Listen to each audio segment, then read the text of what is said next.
It's interesting you say it because I was thinking last night about AI, and it's only a matter of time, I assume, before people start having AI relationships. I think it's already started. Might have already started.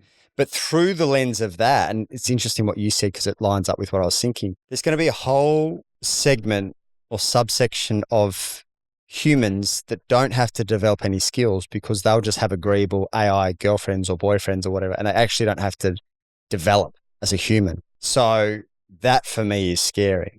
Scary thought. Really scary. But similar to you, like I use the term firm conversations. Shani and I have a lot of firm conversations. And in a 4-year period, there's been a number of them, but similar to you, that they generally 9 times out of 10 lead us to a new place of growth or a new place of healing. And it's very rare that they lead us to a place of disconnection.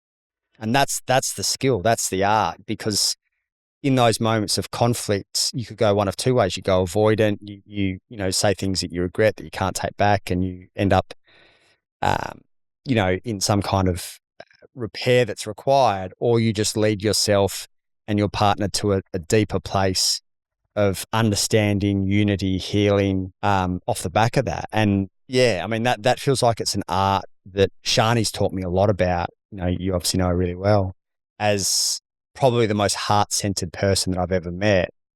I used to come in quite blunt with my very kind of man approach, which just didn't land very well, understandably. So she's taught me a lot in terms of how to deliver in a way that lands for her and creates connection instead of disconnection. Yes. I'm curious to hear from you how you think your mental health has improved through being in a relationship. One of the things that's for me in that regard is that, and I may lose a few male listeners with what I'm about to say next. When it comes to my relationship, 95% of the time, I'll defer to my partner. I think women, my partner in particular, but I think women, that's their territory. That's where women lead. They lead in the home, they lead in the relational tone, they lead in, like I said, managing the home, but also raising the children. So I defer to her on those topics, and I lead where it comes to providing, safety, security, protection. What makes you think you'd lose males in the kind of macho, I should lead in every domain, or?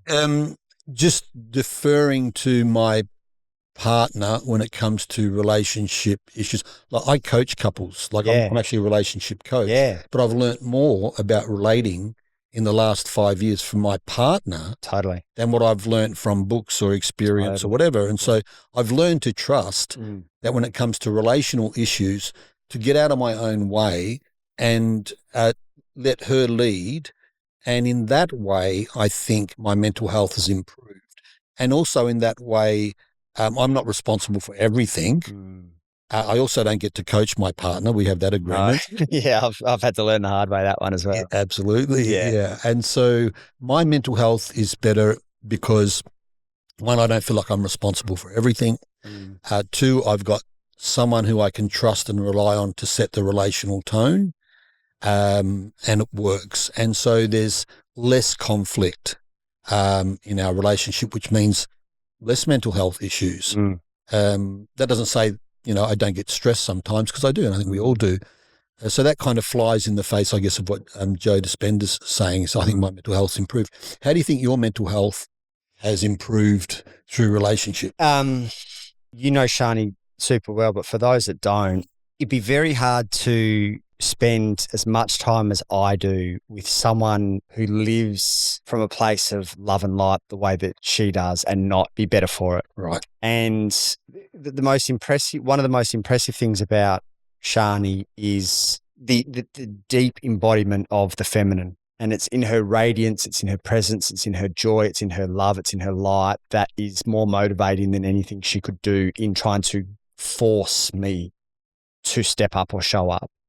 So through her beingness, nothing in what she does, albeit I don't want to dismiss how much she does, but it's in her beingness that just radiates this warmth into the world. And it's really impressive for me to see, because I know I could not be more polar opposite in that. I still have attachment in my doing. Like, I think there's probably a healthy level, and then there's your identity and your sense of self is wrapped up in your doing. And I can still see ways in which that is me. So she has this pure source of motivation, inspiration in her being, and I'm still fixated on my motivation, my transformation coming in my doing. So it's quite polarizing to see the influence that someone can have in just them as a being. So that's a kind of roundabout way of answering the question. But the way in which she's taught me to just love on a deeper level is like anything I've experienced before. And I'm sure you kind of feel the same with Beck. Like I remember Genoa, my best mate, who obviously you know well, he probably asked me 3 years ago on a podcast episode, he's like, what modality do you think has healed you the most? And I was like, no modality Shani has.